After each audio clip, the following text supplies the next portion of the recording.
Donald Trump has already held one angry, aggrieved, and deranged rally in Texas this morning, but that was not enough to satisfy how unhappy he is with the state of this race, and not enough opportunity for him to lash out in the insane way that he has been lately. And so he took his tiny little fingers to Truth Social and decided he wanted to attack Kamala Harris and a certain group of voters in the most insane and just frankly weird way possible. And that post, as they usually do for Donald Trump, is instantly backfiring on him. And we are going to get into all of that. But before we do, if I could quickly ask you to leave a like on this video, and if you enjoy our channel, to hit that subscribe button. It goes a long way. It really means a lot to me. Now, let's get into a little bit of context on what Donald Trump had to post by looking at what Kamala Harris had to say right here. Really highlight that, sadly, the elected leaders of Texas, a lot of them, have made Texas ground zero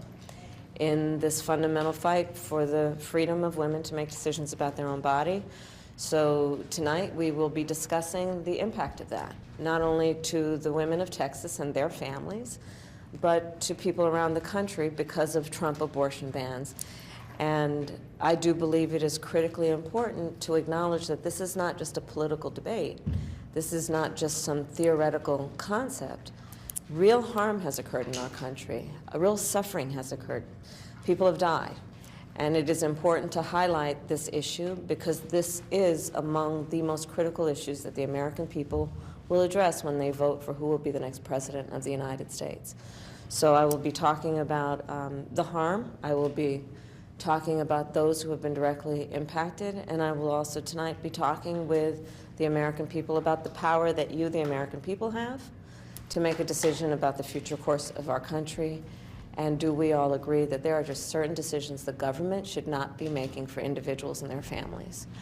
I also do want to address the comment that Donald Trump made about America being the trash can of the world, whatever he said, something along those lines. You know, it's just another example of how he really belittles our country. This is someone who is a former president of the United States, who has a bully pulpit.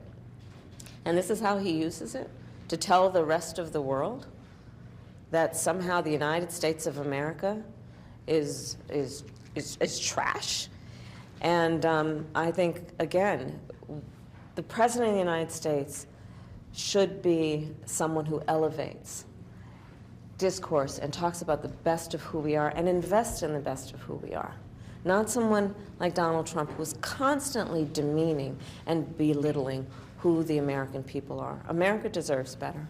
And I'm happy to take any questions. Vice President Harris just now in that press conference talking about the ways that Donald Trump's abortion bans have been devastating to women across this country, but especially in red states. And of course, Kamala Harris is holding a larger rally today in Houston with Beyonce to talk about this message and to talk about how Donald Trump's attacks on a woman's right to choose won't stop at red states if he's elected president, but how we will see a nationwide abortion ban, how this is not an issue just affecting those in red states, but an issue that could affect everyone. And that should be absolutely terrifying to us. And of course, Donald Trump is trying to combat this message. It's what led him to go to Truth Social and led him to post this pretty strange message right here. Trump wrote on Truth Social, Kamala Harris has finally lost the Catholic vote.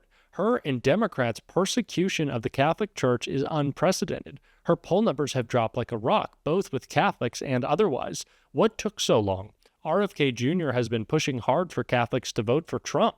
Kamala again made a fool of herself last night at a radical left fundraiser, and this after putting on a very low IQ display at a fake news CNN town hall. She was almost incoherent, and even host Allison Cooper, who couldn't get her to make any sense, became agitated. Kamala is demanding late-term abortion in months 7, 8, and 9, and even execution after birth, and people aren't buying it, and they never will. She is a radical left lunatic. So just an insane post there from Trump, and clearly he hasn't learned his lesson from his debate with Vice President Harris, in which he was fact-checked on that ridiculous and dangerous claim that there are women having abortions in the 9th month of their pregnancy for fun, it seems like, is his claim, or that babies are being executed after they are born. These are the insane claims that Donald Trump is trying to use to fearmonger, to attack Kamala Harris, and to gin up anger in the final days of this campaign. And it's not the only issue that he's doing it on. We can see, again, him doing it right here in this post. Trump also wrote, "Cease and desist. I, together with many attorneys and legal scholars, am watching the sanctity of the 2024 presidential election very closely because I know, better than most, the rampant cheating and skullduggery that has taken place by the Democrats in the 2020 presidential election. It was a disgrace to our nation. Therefore, the 2024 election, where votes have just started being cast, will be under the closest professional scrutiny. And when I win, those people that cheated will be prosecuted to the full extent of the law, which will include long-term prison sentences so that the depravity of justice does not happen again." Donald, if you are worried about those cheating in elections, I would look in the mirror, or I would look at the RNC, or I would look at the hundreds of Republicans in Congress who voted to overturn the will of the people in 2020. And we've already seen Republicans start to talk about the ways that they want to cheat. And we've already heard Donald Trump try to sow doubt about the results of this election. But we are going to get into that. Before we do, I want to bring up one point of Donald Trump's accusation that has gotten really ridiculous lately. And that is that he says it is unfair or it is wrong for Kamala Harris to call him a fascist. And it's not just that. Mitch McConnell and Mike Johnson have doubled down on this claim. And it's just such nonsense that Jake Tapper had to call it out in a perfect way right here. So the two Republican leaders expressing concern about Kamala Harris calling Donald Trump a fascist. Let's show an example of Harris doing exactly what McConnell and Johnson are taking issue with. She's a Marxist, communist, fascist, socialist. I'm sorry, the control room, that was actually Donald Trump calling Kamala Harris a fascist in September. Control room, are you ready?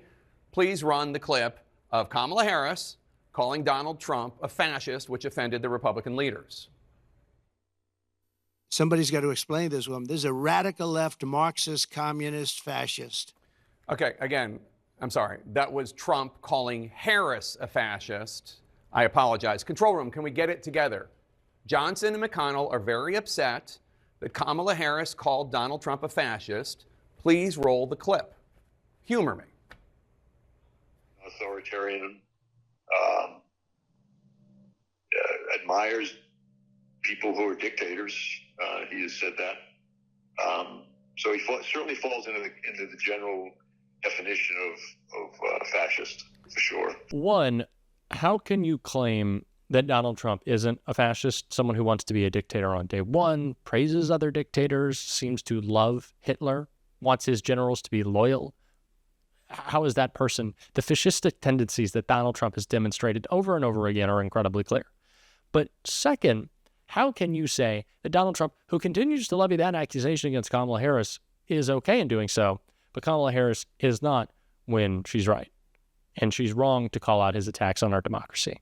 It is complete hypocrisy, and it's why we need to continue to call those out, like Kamala Harris did right here. America deserves to have leaders who respect the importance of one of the pillars and foundations of our democracy, which is free and fair elections, and that they are not manipulated by elected leaders for the sake of their own political future or their own political strategy for how they themselves want to succeed. This has to be about what's in the best interest of the American people. And one of the big issues in this election and in the next 11 days is, do you want a president who, on one hand, in the former President Donald Trump, tried to undo the will of the people, incited a violent mob to attack the United States Capitol, where 140 law enforcement officers were injured and some were killed?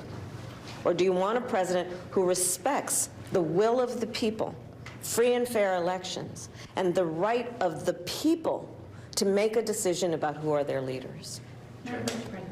Like I said earlier, Republicans are already trying to cheat in this election. You want to give North Carolina's electors to Trump already? Just give them to him?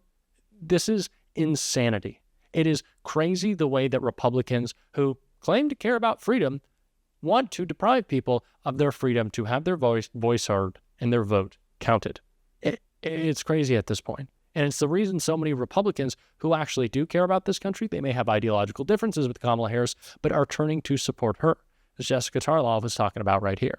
As far as Kamala's finishing message. I think she has two audiences for it, and you're seeing these quite split. So she has the protecting democracy message, which she has to do to get those Republicans and right-leaning independents who don't like Donald Trump and are considering voting for her. And she did a lot of that in the town hall last night, was talking about that. That's where the fascism conversation comes in, talking about what Mark Milley said, what John Kelly said.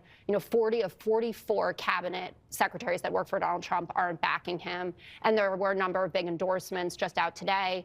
The Republican mayor of Waukesha, which is a GOP stronghold, 40-year GOP state senator, also from Wisconsin, and former GOP Congressman Fred Upton, coming out and saying, I've never voted for a Democrat in my life, but this is what we have to do now.